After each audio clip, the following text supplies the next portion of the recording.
Hay una pregunta espinosa, áspera, difícil. ¿Por qué, si llevamos más de 200,000 homicidios en las guerras del narco, algunos asesinatos impactan más que otros? El de Fernando Martí en 2008, los 43 desaparecidos de Ayotzinapa en el 2014 y la muerte de Mara Fernanda Castilla, veracruzana, que vivía en Puebla, que fue asesinada brutalmente después de una agresión sexual. Hay, por supuesto, la dimensión del feminicidio que aqueja a un buen número de estados del país, pese al intento de los gobiernos estatales de negarlo. Pero también, y ese es un argumento que quiero proponer, el caso de Mara Castilla importa porque toca, afecta, cuestiona uno de los últimos reductos de seguridad que sentíamos los ciudadanos. Me refiero concretamente a esa creencia de que si tomamos un Uber o un Cabify, estamos seguros. Porque en el imaginario popular ya sabemos que si uno es asaltado no vas con un policía, que no debes tomar un taxi en la calle a ciertas horas de la noche, que tampoco debes caminar. Es decir, ya estamos preparados para la violencia tradicional. Pero de repente aparece la modernidad y nos hace creer que hay reductos que podemos estar tranquilos. Pues no es el caso. Lo que lleva a una cuestión de fondo. Estamos ante una violencia estructural en la cual el Estado mexicano ni nos protege, ni es capaz de imponer orden en aquellas compañías que nos ofrecen seguridad. Para mí, ese es el sentido del por qué en 20 ciudades se manifestaron los jóvenes que están hartos justificadamente de no tener en dónde protegerse. Yo creo que lo tocas perfectamente y me imagino que ese es efectivamente el impacto que ha tenido en un amplio sector de la población. Además que fue una joven estudiante de ciencias políticas que había salido a tomar la copa o a bailar con sus compañeros y había esta confianza en un amplio sector de las clases medias particularmente, de que los chicos salgan a divertirse, que es muy difícil ser joven en este país, o sea, no solamente para los que, digamos, están en condiciones de vulnerabilidad extrema, para los jóvenes que tienen pues, recursos económicos, de pronto salir un viernes en la noche, un sábado en la noche, se había convertido ya en una amenaza y como lo dices tú perfectamente, esta idea de que había pues vehículos seguros y que los llevaban a su domicilio, en este caso se ha pues digamos literalmente roto y se ha roto a pedazos. Yo creo que sí es indignante el tema, pero digamos a mí me parece que lo que hay que empezar a ver es la cifra con la que abrías el programa. Nos vamos acostumbrando a que haya muertos cada vez más por asuntos, antes era porque la guerra del narco y mucha gente decía, pues se matan entre los narcos, entonces eso no me toca a mí. Hoy vemos que es un asunto mucho más cercano, hace un par de semanas aquí en la Ciudad de México mataron en el Pedregal a un señor que fue a retirar dinero de un banco. Por cierto, se ha convertido eso en un deporte de alto riesgo, deporte entre comillas, por supuesto, es ir a tirar dinero y que de pronto te asalten y en muchos casos te matan. Hoy mataron a 2 también en el perímetro de la delegación Cuauhtémoc, también por un asalto. Y vamos efectivamente, digamos, asumiendo que los asesinatos ya no están solamente ligados ni al narco y su lucha, sino que es algo que ya empieza a formar parte de la vida de las ciudades, algunas pues tan relativamente tranquilas como Cholula, que es donde finalmente ocurrió este crimen horrendo. Bueno, la pregunta que hacía Sergio, ¿por qué este asesinato conmueve tanto al país como para tener más de 20 manifestaciones y tantos comentarios, tanta movilización? Me parece que puede ser, es difícil responderla, por supuesto, pero me parece que hay 2 o 3 vertientes por las que se puede intentar alguna explicación. Una de ellas es que se toca a una mujer joven, que es especialmente delicado el tema. No es un narco, no es un jefe narco, no es un jefe del ejército, no es un... Por más que puedan ser personajes, ¿verdad? sino que se trata de una parte débil de la sociedad, de una muchacha guapa, jovencita, que va a un bar, el Bronx, en Cholula, Puebla, y después de partir con sus amigos, pide un Cabify, un transporte privado, y nunca llega a su casa, a donde se supone se dirigía. Esto ha conmovido a la gente porque este cerco de la inseguridad se va cerrando y se cierra sobre personas especialmente débiles. La otra es una explicación que va por el lado del crecimiento notable del feminismo y de la movilización que las jóvenes hoy en día pueden hacer, que es muchísimo mayor que el que veíamos en años anteriores. Realmente ha crecido la conciencia feminista y están dispuestas a manifestar y a movilizar por todo el país. Y con toda razón, por supuesto, pero esto no pasa con otros sectores. Matan a un vendedor ambulante y pues ni quien se movilice, ¿no? Pero en este caso estamos tocando a una persona joven del sexo femenino que tiene recursos y que fue aparentemente atracada por algún delincuente que quiso violarla o que la violó, la mató. Hay un elemento en relación con lo que decía Leonardo, no es una cuestión ya vinculada con el crimen organizado, los grandes cárteles, pero creo que hay una relación de efecto secundario al decir, en la medida en que el Estado ataca a los cárteles, a veces les corta una cabeza, a veces captura o mata a un capo, y sin embargo el fenómeno se va multiplicando, se dividen, se pelean entre ellos, la violencia se incrementa, no hay la posibilidad de controlarla, el Estado queda rebasado por los niveles de violencia y eso manda un mensaje a otros grupos, a bandas menores, a delincuentes comunes de decir, el Estado no puede, la impunidad es enorme. Entonces las probabilidades incluso de que ese tipo de crímenes, que no son vinculados al crimen organizado, son delincuentes del orden común por diferentes razones, desde querer violar a una muchacha y luego no dejar rastro ni testimonio. De alguna forma es un efecto secundario de decir, si el Estado no puede contra el crimen, creo yo entonces que de pronto los fenómenos se van ampliando, el de la delincuencia común. Ya es un problema de inseguridad que rebasa la cuestión del crimen organizado.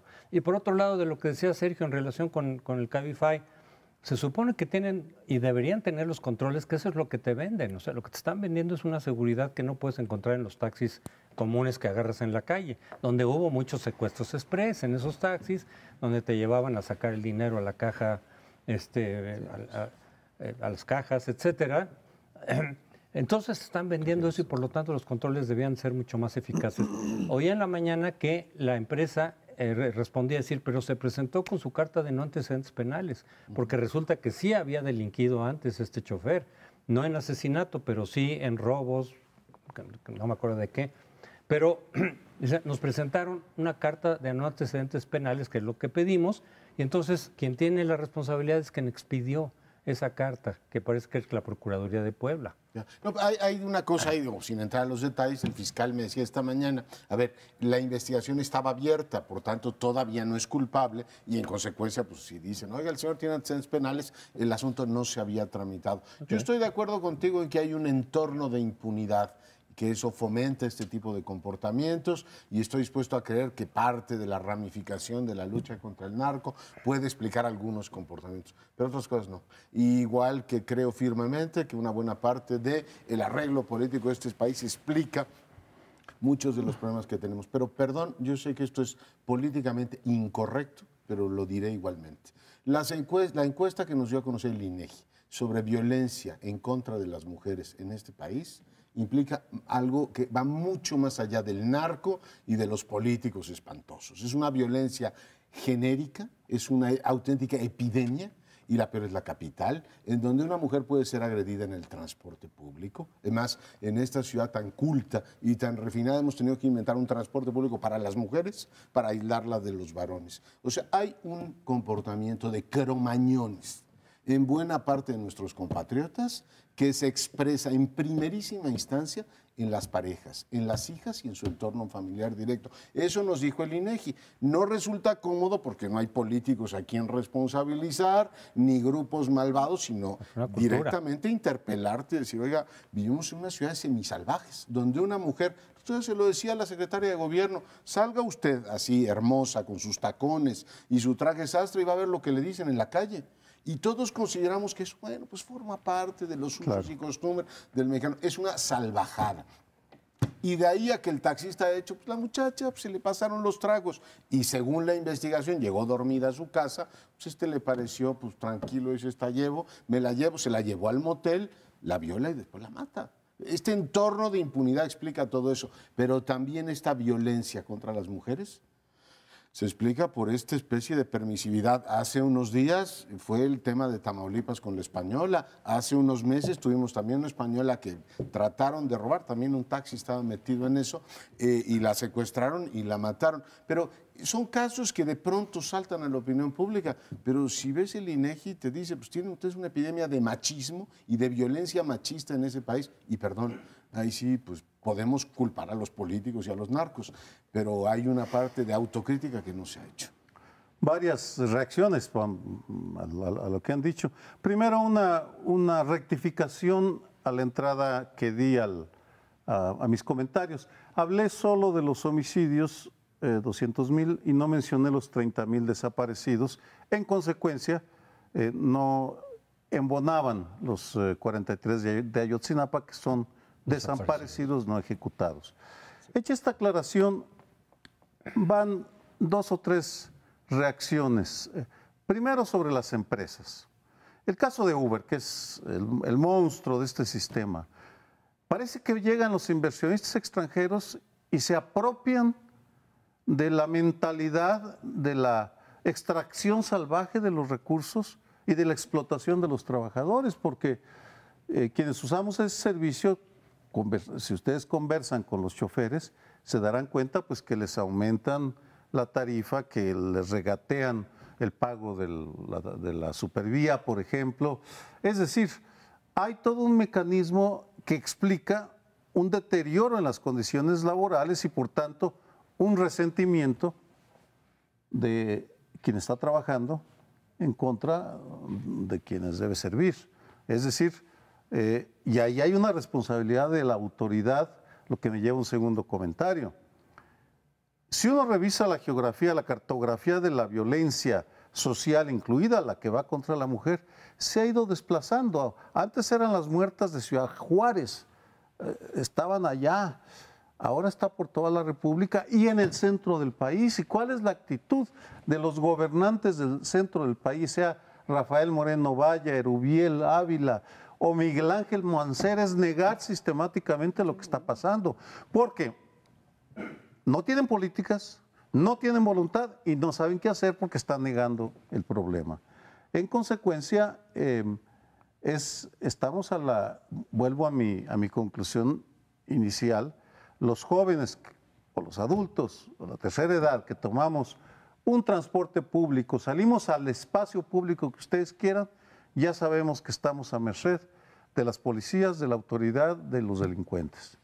Yo creo que además tenemos que señalar que en el estado de Puebla, donde se cometió este crimen, pues ha habido ya una concentración de malestar, de delincuencia, con los huachicoleros y otras cuestiones que se atribuyen al propio gobernador o exgobernador Moreno Valle, como la ley de armas de fuego y cosas de este tipo, que son, pues, han sido muy mal vistas. Pero esto ha gestionado un ambiente de mucha violencia en esta zona. Esto de la pacífica Cholula, que decías hace un rato, he visto una cantidad de robos, de asaltos en Cholula, que son para estar atemorizado. La ciudad de Puebla, en general, la gran urbe de Puebla, porque ya está conurbada con Cholula y con otros municipios, pues es muy grave, muy peligrosa en estos días. Pues sí, así están las cosas y sí, ya empiezan a hablar ahora de las muertas de Puebla. Y están las muertas del Estado de México y las muertas del Distrito Federal y esto no puede seguir. Este fin de semana hubo 2 en Juárez también, claro. Lo digo por acreditarlo también. Cortamos ahora, regresamos en unos minutos, no se vaya. Bueno, en este segundo bloque les propongo que analicemos el informe de Miguel Ángel Mancera. Y les propongo 3 líneas, ustedes por supuesto deciden cuál les gusta más. La primera es la línea de comunicación social. La Constitución dice que está prohibida la propaganda personalizada para pues, cualquier efecto. Entiendo que cuando los políticos, que es una anormalidad en la, digamos, vida institucional de este país, porque no han legislado sobre el particular, cuando viene su informe dicen, pues yo tengo que informar. Pero ciertamente en el caso de Mancera, a diferencia de otros gobernadores e incluso el presidente de la República, su campaña ha estado centrada en él. O sea, básicamente no es lo que ocurre en la ciudad ni su gobierno, sino él. Bueno, esa es la primera línea que les propongo. La segunda, pues es el contenido propiamente de su informe, que es interesante por los datos que dio, pero particularmente por el comportamiento de la oposición en la Ciudad de México, que se dedicó a aplaudirlo. El PAN ya no sabía si decía, o sea, además se confundió, dijo que era indignante en vez de indigno, que no era indignante en vez de indigno decir que pues un señor que gobierna la ciudad por otro partido, pues resulta que lo está haciendo muy bien. Y para sorpresa de uno, el PANAL, el PAN, incluso el Verde Ecologista y el PRI dijeron, pues qué buen gobernante Miguel Ángel Mancera. El único que llevó la voz, digamos, opositora fue el representante de Morena. Pero vamos, un paseo en barca en la Asamblea Legislativa, o sea, toda esta conflictividad y problemática que ve uno en la ciudad. Nuestros representantes populares, que por cierto cuestan 2,000 millones de pesos al año, pues resulta que no ven nada de lo que usted ve habitualmente. Y no sé si ustedes lo vean. Y la tercera es que pues todo el mundo leyó eso en clave nacional. O sea, no importa lo que ocurre en la ciudad, en realidad, dijo Miguel Ángel Mancera, el proyecto que se ha, digamos, desenvuelto en la ciudad en estos años es el proyecto que podría servirle al frente para gobernar el país en su conjunto. Y bueno, por la expresión de este silencio, este aplauso, pues casi besuqueo entre el gobierno y las principales oposiciones, insisto, salvo Morena, es pues como que es un pasaje más, un capítulo más de este Frente Ciudadano. En fin, les dejo ahí los 3 temas. Hay tanto que decir sobre ese informe, me detengo así un punteo. Primero, las ausencias, no estaba el crimen organizado, no volvió a repetir la tesis de que no existe crimen organizado en la Ciudad de México, pero tampoco dijo nada sustancial. Sobre la difusión, es realmente llamativa la difusión que está teniendo. Se lo encuentra uno por todos lados. Si abres periódicos como Reforma, El País, los españoles por supuesto están interesados en saber qué es lo que dijo Miguel Ángel Mancera. Pero vamos, debo confesar, hacer una confesión de que de cuando en cuando me gustan unos sorbitos de melcocha y de cursilería, y este fin de semana escuché a Julio Iglesias en YouTube. En el intervalo de cada melodía de Julio Iglesias aparecía Miguel Ángel Mancera. No. Sí, se los juro. No lo podía creer. Pero si se mete uno a otros programas musicales también, está en todos lados. Y la pregunta es, ¿quién está pagando esa publicidad? Pues todo esto cuesta y cuesta mucho. Tú tenías 15 años. Más no quiero decir, sí, reconozco la cursilería. Pero independientemente de eso, también escucho a Mahler y otras cosas más serias, pero se me antojaba escuchar. El tema era la publicidad, ¿no? Lo que importa es la publicidad. ¿Quién está pagando? Pero ahí habría una aclaración quizá que hacer, porque la ley, aunque prohíbe, digamos, la promoción personalizada, sí deja el espacio para que durante los informes, en ciertos días antes y quizá después, no recuerdo, pero en algunos días alrededor del informe, sí permite, incluso pagados, es decir, sí pagados por el gobierno porque, o el Congreso, porque estás dando a conocer tu informe y entonces sí se permite que hagas eso. Claro, se aprovecha muchas veces para promoción electoral. Ese fue parte del asunto con el Verde en el 2015. Utilizó los espacios legales para dar los informes de sus diputados y sus legisladores para promoción electoral, porque coincidía, digamos, con el periodo electoral y entonces realmente usaron esos espacios, pero que sí los pueden pagar porque legalmente te permite a la hora de dar tu informe. Entonces, un diputado que nadie conoce, en fin, utiliza espacios para dar su informe y en realidad está haciendo promoción electoral. Entonces, por ahí no es tanto la parte ilegal, no es que sea ilegal, o que los recursos estén utilizados, como si es el caso, por ejemplo, de la promoción del libro de Moreno Valle, porque ahí sí, ¿quién está pagando una promoción de un libro? No tendría que ser el gobierno de Puebla, y seguramente fue el gobierno de Puebla con sus recursos quien pagó esa promoción fenomenal de ese libro. Ahí sí estás utilizando recursos que, por cierto, el INE no ha investigado y tendría que investigar. Ahí sí, de dónde salen esos recursos de la promoción del libro. Pero en el caso de los informes, te van a decir, es el gobierno que está promoviendo el informe del jefe de gobierno. Crespo, criticar al INE es criticar a la democracia. No. Sé que estoy incurriendo en esa falta. ¿No has escuchado a Lorenzo Córdoba? Yo no dije que fuera ilegal. Dije que no sé de dónde sale el dinero para pagar la saturación. Del gobierno, seguramente. Pero en ese caso no estaría... Claro. Bueno, yo quisiera referirme al tema del contexto en el que el informe... El contexto político, claramente. Se trata de un político rindiendo su informe, pero los asistentes que coparon la atención y las bancas, las butacas de los invitados, fueron los tres partidos, los líderes de los tres partidos que están formando el Frente Ciudadano por México, si no recuerdo mal, el último nombre que quedó registrado. Y los abrazos entre ellos y el jefe de gobierno. Había personajes como Cuauhtémoc Cárdenas, muy destacado, como Porfirio Muñoz Ledo. Había un rodeo de una imagen contextual que era para realzar la obra de este gobernante de la Ciudad de México que estrena Constitución, también fue presumido en el informe, y era una pre-campaña porque ha anunciado que en un par de meses, si no recuerdo mal, en noviembre, dejará el puesto para aspirar a ser el candidato de este frente que copó el escenario ampliamente, ¿no? O por lo menos que ocupó el escenario del informe. Y este es un tema que por supuesto vamos a volver a tratar en un siguiente segmento, pero yo quisiera decir que a veces el medio puede ser un gran mensaje, como decía McLuhan, ¿verdad? Y este medio, este contexto, pues le da una posibilidad muy alta. También hay por ahí la noticia de que no es para ser candidato presidencial lo que está pensando el Frente para él, sino para ser el nuevo fiscal. Este fiscal tan discutido negó, y tan ¿no? debatido. Eso sí lo estuvimos. Los políticos niegan mucho, ¿no?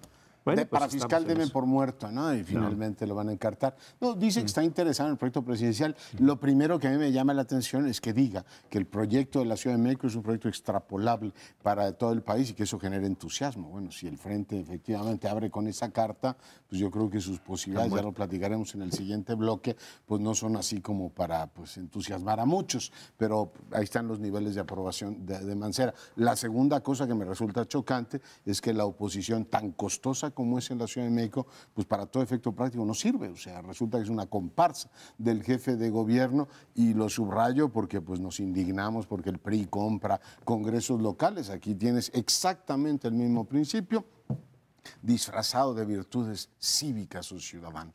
Vamos a apoyar al gobernante. O sea, no le hicieron ver que la ciudad se está inundando, que está llena de socavones, que tiene un gravísimo problema de todo tipo. Y que además es una ciudad que tiene muchísimo dinero y que tiene, pues, o sea, como presupuesto, 200,000 millones de pesos al año, y cada vez que hay un problema nos dicen que no tienen dinero, y uno dice, bueno, pues ¿en qué se lo gastan? Esta es una ciudad en la cual los ciudadanos le pueden pedir a la autoridad que no haga un parque en Coyoacán, porque ven que se están gastando el dinero en puras cosas inútiles. Y que la oposición no diga eso me resulta llamativo. Y sobre el tema de la cuestión personalizada, yo no digo que sea o no legal, yo digo que en algún momento, si vas a promocionar tu informe, digo yo que tienes que hablar de la ciudad y las políticas públicas y no solo de ti. O sea, el anuncio de Miguel Ángel Mancera, si fuera un libro sobre su vida y todo lo demás, pues tú dices, bueno, igual que el del Moreno Valle, el hombre se promueve él, pero estamos hablando de la ciudad y para mí sigue siendo heterodoxo que tengas en la Constitución prohibición de promociones personales y que digas, lo ortodoxo es esto, pero 2 semanas al año permito que salgan de cacería. A mí eso me resulta cuando menos llamativo. No decía yo que estuviera bien. sino que suelen utilizar esos espacios que sí están contemplados por la ley para promoción electoral. Lo hizo el Verde en 2015, fue parte de sus faltas, digamos, con eso empezó, digamos, el Verde, luego ya siguió. Y obviamente Miguel Ángel Mancera, que está en esa situación, y ellos te podrán decir, oye, pues es para compensar los espacios que otros utilizan desde otros cargos, como es los presidentes de partido, que entonces tienen todos los spots de los partidos dados por el INE gratuitamente para los partidos, no es que no cuesten, sí cuestan, sí tienen valor comercial. Los tiempos del Estado. Son los tiempos, pero para promocionarse, vaya, ¿de qué manera? Entonces, es decir, aunque sea la partecita que me toca, los días que me tocan de mi informe, pues los utilizo. No es justificación, simplemente digo, ya es habitual que usan esos espacios para una promoción electoral. Pero en el caso de Mancera, que dice que se iba a dejar los espacios, a ver qué pasa con el frente, porque en todo caso, en términos de probabilidades, el PAN ha insistido en que si va a salir un candidato del frente que sea reconocido por todos los demás, va a ser del PAN. Es decir, es el que aporta el mayor número de votos, es el que tiene en las encuestas el segundo lugar. Difícilmente veo yo, y ya he oído testimonios de algunos de los candidatos o precandidatos panistas diciendo no le vamos a dejar el espacio a uno que no sea panista. Entonces, claro, siguen haciendo su lucha, pero las probabilidades... Ahora, si no se hace el frente, entonces sí puede ser el candidato del PRD, pero ya cada quien por su lado. Pensando en dinero, en lo que cuesta, ignoro cuál va a ser el costo, si lo pagan la Ciudad de México o algún amigo de las inmobiliarias que lo quieren tanto, o el club de amigos y amigas de Miguel Ángel Mancera. Si le sumamos al dinero que ya tienen, que reciben los partidos, los spots gratuitos, el dinero que reciben de las entidades y luego el que le rascan de manera legal o ilegal a los presupuestos públicos, estamos ante un escenario en el cual la única conclusión posible es que no tienen ni vergüenza ni llenadera. Eso, sí. Pues, bueno, ¿algún apunte más, Paule? No. Bueno, a mí permítanme estos últimos segundos decir que pues, la ciudad está de luto porque era secretario de Ciencia y Tecnología y bueno, pues además un hombre muy querido en la Universidad Nacional, un científico importante. Ya no está entre nosotros René Drucker, supongo que se unen a mí en las condolencias a su familia y a toda la comunidad que de manera muy cercana, bueno, pues siguió el trabajo de René Drucker. En los últimos años, secretario de Ciencia y Tecnología de esta capital, o sea, trabajando digamos, codo con codo, hombro con Miguel Ángel Mancera. Así es que, pues, que descanse en paz. Hacemos una brevísima pausa, regresamos en un instante.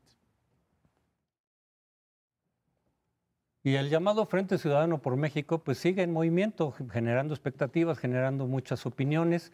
Muchos analistas opinan que con lo que ha pasado en las últimas semanas va cobrando más forma, que lo que de pronto parecía como una ocurrencia de estos partidos o de sus líderes, en particular Alejandra Barrales del PRD y Ricardo Anaya del PAN, son ellos los que realmente han impulsado y han iniciado este esfuerzo, se les han sumado otros políticos, pero de pronto dicen, no, ahora sí hay que tomarlo en serio. Sin embargo, están pasando muchas cosas. Cuando terminó este asunto que lo encabezó el frente del fiscal carnal, de que no fuera el pase automático, eso todavía sigue dando de qué hablar, sigue habiendo discusión sobre cómo debe ser esa fiscalía, cómo reglamentarla, con qué características, pero lo del pase automático le dio ciertos bonos políticos a Ricardo Anaya y al frente porque lograron echarlo para abajo. Pero Enrique Ochoa, que ya venía pegándose con Anaya, pues por lo menos desde las elecciones del Estado de México y Coahuila, probablemente porque no quisieron reconocer el triunfo que el PAN reclama como suyo en Coahuila, dijo, pero vamos a continuar pegándole a Anaya en sus cosas personales, que tienen muchos trapos ahí escondidos, tiene muchos cadáveres, y entonces vamos a seguir. Y hoy justamente vuelve a salir otra información sobre sus finanzas, sobre sus compraventas, en donde hay aparentemente cosas irregulares, pero sale entonces Ochoa a seguir pegando en los medios, ¿no? Es decir, ya es una especie de venganza. Sí hay una guerra entre el PRI y el PAN, no son exactamente lo mismo, a veces coinciden, a veces tienen estrategias comunes. En plataformas ideológicas pueden haber muchas coincidencias con el PRI neoliberal, no el de antes, pero están peleando por el poder cada uno de ellos. Y el PRI, desde luego, que no le gusta ese frente porque le puede quitar la posibilidad de competir por la presidencia. Entonces está bombardeando el PRI a ese frente por todos lados y desde luego que empezando por Anaya y las cosas que le puedan encontrar. No digo que sea inocente, no digo que no haya cosas ahí que revisar, digo, lo están aprovechando todo eso, lo están sacando para pegarle a Anaya en lo que ya es una confrontación entre los dos partidos. Aparentemente el Frente Ciudadano por México, que tiene el apoyo de 3 partidos, ha tenido éxito en una primera etapa. Esto está siendo reconocido ampliamente porque pues, frenaron el nombramiento del fiscal carnal, como le llamaban. Están impulsando la idea de que hay que hacer una transformación muy amplia en la Procuraduría para que no sea solo el cambio de la cabeza, sino el cambio de toda la estructura y de toda la organización de la Procuraduría, que va a trasladarse a la Fiscalía. No hay manera de que esto no ocurra. Quede saneada antes de que se nombre a la cabeza o al titular. Todo esto se lo están impulsando no solo los 3 partidos que se unieron al frente, sino 300 organizaciones empresariales y de diverso tipo que están empujando estas mismas causas. Entonces, fue un éxito el haberse montado en esta demanda para el frente. Pero viene un reto mayúsculo, no solo por el nombramiento del candidato presidencial que tendrá que hacerse hacia noviembre, sino porque el paso del frente, que es un organismo definido por la ley como no electoral, es un frente político que plantea una serie de reivindicaciones o de planteos o de planes, pero no es un frente electoral. Todavía. No es una coalición electoral. Todavía no. Es un frente. El paso de ese frente a una coalición electoral es un paso muy difícil de lograr. Y no sé si este sea el momento de hacer pronósticos, pero yo lo veo sumamente difícil. Porque en cuanto empiecen a plantearte esto que decías, José Antonio, ¿quién va a ser el candidato? Si no es del PAN, entonces no lo apoyamos, cuando es el partido más fuerte de los que están coaligados, el PRD muriendo y podría tomar el frente como una tabla de salvación. Entonces el PRD está diciendo, no queremos que sea de ningún partido, vamos a buscar a un candidato o candidata que sea el que tenga la mayor amplitud. Y estamos viendo ya una especie de reparto preambular, o sea, de preámbulo, de gubernaturas a las que van a poner candidatos los 3 partidos que se coaligarían en su caso. Eso vamos a verlo todavía, porque ya empezó la discusión con esta cuestión de Monreal, al cual algunos pensaban encargárselo al frente, transformado en coalición, para que sea candidato en la Ciudad de México. Yo creo que no puede ser, pero en todo caso, ahí está el planteamiento. Todavía puede ser, digo, el artículo de Monreal de Milenio de la semana pasada era, los frentes no son tan malos, o sea, esta idea de, ¿cómo se llama?, combinar diversas fuerzas políticas, tiene bastante lógica. Es decir, yo de todas maneras ese tema no lo tengo claro. Él dijo que en 2 semanas decide si abandona Morena o finalmente acepta la invitación de otro partido. Lo que me queda claro es que efectivamente el frente, además del tema del fiscal, que digamos condicionó la conformación del órgano de dirección de la Cámara de Diputados, un triunfo importante para ellos. El segundo fue aprobar una agenda legislativa. No sé qué tan lejos vaya, pero finalmente ya aprobaron una agenda legislativa en la cual pues hay muchas convergencias en cuestiones generales, ¿no? Esta idea de quitarle el fuero a todos los ciudadanos, impedir el nombramiento, o sea, el pase del fiscal o del procurador directamente a fiscal. Han tenido 2 éxitos locales importantes. Yo creo que Mancera, del que platicábamos el bloque anterior, quiso, digamos, replicar y lo consiguió en términos políticos, lo que consiguió Alfaro hace unos días en Guadalajara, donde pues, un muy exitoso presidente municipal reunió a las dirigencias de los partidos y el mensaje fue: a ver, en Guadalajara ya tenemos candidato y va a ser de Movimiento Ciudadano. El jefe de gobierno pues queda, digamos, con esta centralidad aquí en la capital de la República y habrá que ver cómo se reparten el país. Ahí es donde entramos a lo que tú dices, Pauli. O sea, hasta ahora han sido convergencias. A partir del momento en el cual empiecen a decir, a ver, en este estado tú y yo somos igual de fuertes, no sé si se va a mantener. Y el gran asunto es qué va a ocurrir cuando el PAN tenga que decir quién es el candidato. Porque hoy publica el Universal, por cierto, una encuesta, la cito de memoria. Morena va arriba, es decir, por partidos, Morena sería el partido más votado, y a continuación viene el PAN, y el PAN anda en torno al 20%. el PRD anda en 5 y Movimiento Ciudadano en 1. O sea, si el frente, si Es el el PAN. condominio lo fueran a repartir así, pues tú tienes 20% del PAN. El tema es el PAN de Margarita, el PAN de Moreno Valle o el Anaya. PAN de Ricardo Anaya. Claramente el PRI y el gobierno pues la traen con Anaya por las razones que ya comentaba Crespo. Por otro lado, es una discusión de clase política más que dirigida a la ciudadanía, porque aun cuando se llame Frente Ciudadano, la pregunta es, ¿y dónde están los ciudadanos? Yo no los veo por ningún lado. Al principio hablaban de que este es un frente en el que se Amplio. invitará a intelectuales, ciudadanos y ciudadanas distinguidas, organismos civiles. Cada vez hablan menos de eso. De hecho, ya se están repartiendo el gabinete, ya se están repartiendo las gubernaturas.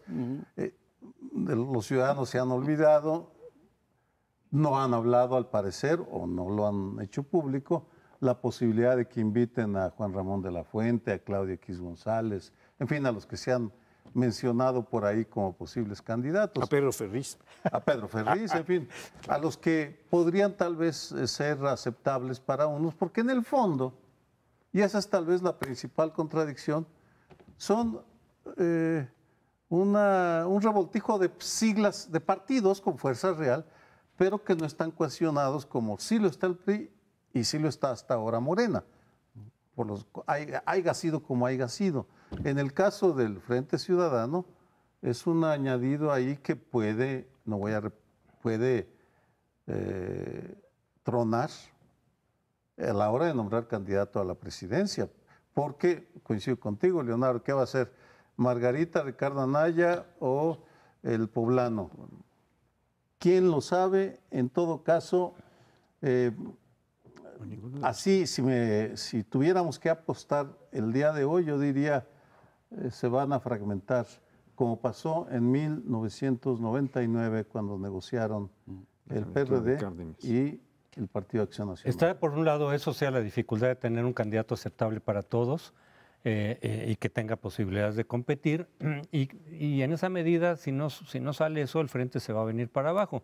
Pero colateralmente viene también el problema, viene desde el PAN mismo, es decir, al interior del PAN, aunque vaya el PAN por sí mismo, que no funcione el frente, está el riesgo ahí de división, es decir, colateralmente, aparte de la confrontación PRI-PAN que estábamos hablando, vienen las divisiones que se van profundizando dentro del propio PAN. Entonces están estos legisladores que aparentemente, senadores cercanos a Calderón, que aparentemente habían dicho, sí votamos por el pase automático por Cervantes, y entonces vino la reacción de Anaya, etcétera. Luego ya se replegaron, pero la confrontación viene ahí todo el tiempo. Ante esta agenda que presentaron legislativa, también salieron los senadores a decir, oigan, perdón, No es la nuestra, teníamos ¿no? otra, ya habíamos acordado otra, esta ni siquiera nos la preguntaron. Y excesos como el de Luisa María Calderón, hermana de Felipe, senadora también, en donde ubica por un lado a López Obrador, pero también a Ricardo Anaya, en comparación con Hitler. O sea, Sí, es terrible. Espléndido la columna de Ricardo Rafael, sobre eso. Sí, al por cierto, respecto. sobre eso, Sí, muy certera. Muy buena. Pero yo creo que vale la pena señalar algo que a mi juicio va a suceder muy pronto. La división interna del PAN es muy profunda, muy grave. Están dando cuenta de ella no solo los 6 senadores que apoyaron la elección de Cordero, sino que se han sumado mucho más gentes. Yo leí hoy artículos, entre ellos el de en el Universal. Uno es de José Luis Luege, que está en la campaña de Margarita, y es prácticamente un ataque frontal al frente. Es un ataque frontal al frente. Perdón por la repetición. Dice, si esto pasa, lo que va a traer es confusión, problemas, división. Hay un anuncio de división en cuanto el frente quede consolidado. Si se convierte en coalición, el PAN se divide automáticamente.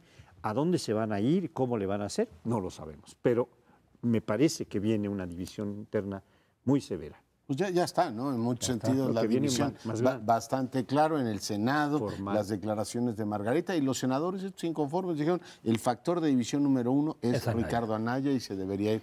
Pero hay que reconocerle a Anaya que jugó todas sus cartas y las ha jugado bien. Puede dividirse por muchas otras razones el frente. Si a Alejandra Barrales le dicen, oye, pues no vas a ser tú la candidata, sino Ricardo Monreal, pues yo no sé si les va a encantar la idea del frente. Por tanto, sí están todas esas incógnitas que tendrán que irse resolviendo en los próximos días. Pero es una pelea por cargos, hasta ahora y no por programas, lo siento mucho. Qué barbaridad, yo que creía que sí era por programas. Ya me mataste el gallo. Y sí, los ciudadanos, el gran ausente en el frente, ¿no? Es el pragmatismo electoral que tratan de darle un sentido más profundo, pero en realidad están buscando poder entre todos llegar a ganar todos esos cargos. Pero en fin, regresamos al último bloque.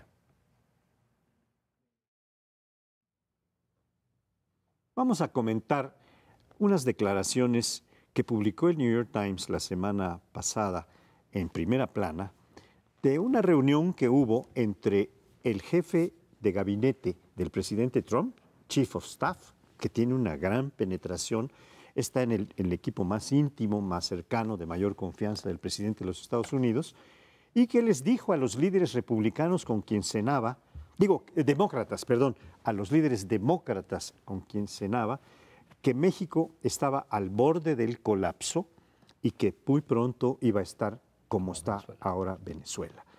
Bueno, esta es una versión que inmediatamente, en estos días posteriores a esta cena publicada, el embajador de México en los Estados Unidos, Jerónimo Gutiérrez, ha negado, diciendo que el gobierno de los Estados Unidos no ha desdicho nada sobre la publicación que hizo el New York Times y que, pues, las relaciones con el gobierno del presidente Trump van viento en popa, van bastante bien, y que no hay indicadores de que este sentido que se apunta en las declaraciones de Kelly, el Chief of Staff, el jefe de gabinete del gobierno de Trump, pues tienen alguna significación o representan al gobierno de los Estados Unidos en alguna medida. A mí me parece que no hay que ir a Roma por la respuesta. No sé si lo dijo o no lo dijo, la Cancillería ha dicho en boletín,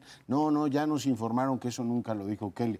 Pero pues es igual, si no lo dijo, de todas maneras, las pruebas de la consideración que el gobierno de Peña Nieto tiene del gobierno, de Estados Unidos sobre el gobierno de Peña Nieto están claras, ¿no? Uno, en el ámbito comercial les propuso algo tan indecoroso como cada 5 años está revisando si quieres Telecano o no, nos acaba de mandar el mensaje de DACA, acaba de insistir en el muro, es decir, no hay manera de decir que esa relación es buena. Y por otro lado, el asunto es, pues más allá de que lo diga Kelly o no, si es verdad o no. Yo creo que ese es el gran tema, ¿no? Tenemos un desafío enorme con los damnificados del terremoto, tenemos un desafío enorme en materia de seguridad.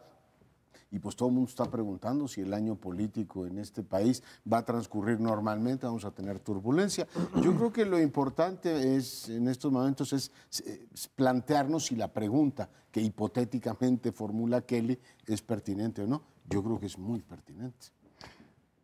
Creo que en materia en la relación con Estados Unidos, pocas veces habíamos sido testigos de un espectáculo tan deplorable como el que inició en junio de 2015, porque ahora nos escandalizamos o nos sorprendemos de que el general Kelly diga que México está en llamas, cuando Donald Trump, el candidato y el presidente, tiene más de 2 años ya diciéndolo de una u otra manera. O somos violadores, delincuentes, narcotraficantes, criminales que invaden su país, a los que hay que deportar y tienen que levantar un muro. ¿Y qué hace el gobierno, los funcionarios de Enrique Peña Nieto? Lo niegan en boletines, guardan silencio, entornan los ojos, ven al cielo y se encomiendan a la Virgen de Guadalupe, porque parece que eso es lo único para lo cual están capacitados, en lugar de haber armado una estrategia de respuesta para llevar a la sociedad estadounidense el argumento de que los problemas que tenemos en parte son responsabilidad de ellos mismos. Y en tanto no les hagamos ver esa parte de nuestra realidad de que es un problema compartido, pues van a seguir maltratándonos y diciendo barbaridad y media porque no hay capacidad de respuesta. Es como criticar a Vicente Fox en los últimos años de su gobierno, ya era, pues todo el mundo lo hacía, ya no tenía ninguna gracia y él tampoco hacía ningún caso. Bueno, lo mismo está pasando, de toda proporción guardada. Sí, se habla de posibles estrategias distintas a las del gobierno mexicano y demás. tengo la impresión de que se siente totalmente acorralado el gobierno mexicano entre la espada y la pared, porque en esta relación lo que podría ofrecer antes de la elección presidencial es un tratado de libre comercio, digamos, aceptable para México, que no se podría conseguir, si es que se va a poder conseguir, no lo sabemos, hay mucha incertidumbre al respecto. No lo podrías conseguir si rompes, digamos, aunque no sea oficialmente con Estados Unidos. Entonces, de allá para acá vienen los insultos, las descalificaciones, las groserías, una tras otra, hasta cosas como tardarse en decir, oigan, lo del sismo y todo lo que pasó ahí en México, bueno, pues ni siquiera la cortesía diplomática decir, oigan, estoy, ¿no? Pues el tuit, bueno, te tardó 4 días o no sé cuánto. O sea, son puros maltratos de allá para acá. Y aquí tienen que hacer como que no lo dijo, como que callarse precisamente porque no se atreven a enfrentar y a decir, bueno, pues al diablo con todo lo que tenga que ver con ustedes dentro de, digamos, las situación diplomática y demás. ¿Por qué? Porque sí creo que le están apostando a sacar el Tratado de Libre Comercio en términos aceptables. Casi es el único capital que podría ayudarles en la relación bilateral con Estados Unidos para seguir empujando al PRI en sus aspiraciones de quedarse con la presidencia en 2018. Si se le paran de la mesa de negociación y tiran las cosas, decir, ya no voy a estar aguantando tus majaderías, no van a tener que ofrecer. A mí lo que me parece un poco contradictorio, no tú, sino el propio gobierno, nos dijo al inicio de esta negociación que iba a ser integral. Voy a usar el conjunto de fichas para renegociar la relación con los Estados Unidos. Y por tanto, se suponía que la fuerte era la comercial, ¿no? Es decir, como hay esta vinculación y hay una interdependencia, por asimétrica que sea, esa interdependencia, tienen interés ellos en mantener la relación. Esa era la fuerte y ahora resulta que poco a poco se nos va convirtiendo en la debilidad, es decir, mejor no decimos nada para poder sacar la comercial. Pero los mensajes de la comercial han sido atroces. Sí. O sea, abrieron diciendo, vamos a renegociar un tratado en el que el tema del déficit es el central. Y lo último, esto que dijeron de la periodicidad, pues ya para qué negociamos. Eso es como estar proponiéndole matrimonio a una señora. Decir, pero cada 2 años revisamos si nos queremos tú y yo. Decir, ¿tú me estás jurando amor eterno o estás aquí viendo qué te conviene en los próximos años? Es absolutamente atroz y el tratamiento no es de socio. Y me sorprende que crean, o asumo que puede razonar alguien así en el gobierno, que contentando a Trump o no haciéndolo enojar con ciertas cosas, va a ceder en otras. Lo invitaron aquí en agosto del año anterior para explicarle los beneficios del Telecán y ya vimos el resultado que tuvo. Por tanto, yo creo que habría que cambiar de enfoque para enfrentar la relación con Estados Unidos. De que no se vaya a enojar el señor, no creo que vaya demasiado lejos. La diplomacia mexicana no quiere reconocer un hecho histórico. Hay una parte de la sociedad estadounidense profundamente antimexicana. Nos desprecian. Cito a James Sheffield, que fue embajador de Estados Unidos en México en 1927, y estábamos, 1924-1927. Estábamos a punto de ir a la guerra porque el señor escribía a Washington que los mexicanos son indios ignorantes que solo entienden el lenguaje de la fuerza y su presidente, Plutarco Elías Calles, es un ladrón que no entiende la palabra, que no respeta su palabra. Esos eran los cables. Esa beta la pueden encontrar a lo largo de la historia. En el 85, William Von Raff, por ejemplo, el jefe de aduanas, se lanzaba con todo contra México, país de narcotraficantes, asesinos, corruptos, en el Senado de Estados Unidos, que por cierto, a raíz de eso se dio la última marcha para defender el honor mexicano en 1986. La última marcha convocada por el PRI y algunos intelectuales. Desde el 86 hasta la fecha no ha habido ni una sola marcha. Nunca antes un candidato y un presidente habían utilizado ese lenguaje, jamás. Perdón. Ya sería hora de que salieran con algo más que el silencio y los desmentidos y los boletines, y todo va bien, no se preocupen, sí sabemos lo que estamos haciendo, porque eso sí, todos saben lo que están haciendo. Bueno, hay un apunte que tal vez valga la pena tener en cuenta, que es, ha decidido la Cancillería, el presidente ha decidido no ir a comparecer ante las Naciones Unidas como lo ha hecho otras veces. Tengo la impresión de que esta omisión, este mutis de ir a la ONU, se debe a que está en la sede de Nueva York. El New York Times lo va a acosar con preguntas de, bueno, ¿qué piensa usted de estas declaraciones del jefe de gabinete? Una cosa. La otra que decía Sergio, la de que somos constantemente discriminados, este no es un asunto solo de los norteamericanos. En general, el mundo que se considera a sí mismo y que es más desarrollado industrialmente y económicamente, e incluso el señor Carlos Marx tiene un desprecio por los mexicanos. Cuando escribe en el New York Herald que ojalá los Estados Unidos ya invadan México completamente y civilicen esa bola de salvajes que hay en esta nación. Eso lo dice don Carlos Marx, está publicado. Entonces, no podemos extrañarnos que esto ocurra ahora desde la extrema derecha que está gobernando los Estados Unidos. Pero, en fin, estamos ante una situación verdaderamente dramática que no solo va en declaraciones escandalosas como estas que ha hecho Kelly, sino en dramas tan intensos, porque sí se ven salir las llamas de nuestro país que está incendiado, no al borde del colapso, sino en muchas de sus instituciones públicas, políticas, completamente colapsado. Es como esos dos boxeadores que la estrategia del que están golpeando es, espérense, estoy esperando que se le cansen las manos y se linche para que ganar la pelea. Bueno, pero este es un tema que vamos a tener que seguir tocando. Nuestra relación con Estados Unidos es muy intensa y muy amplia y no nos va a dejar.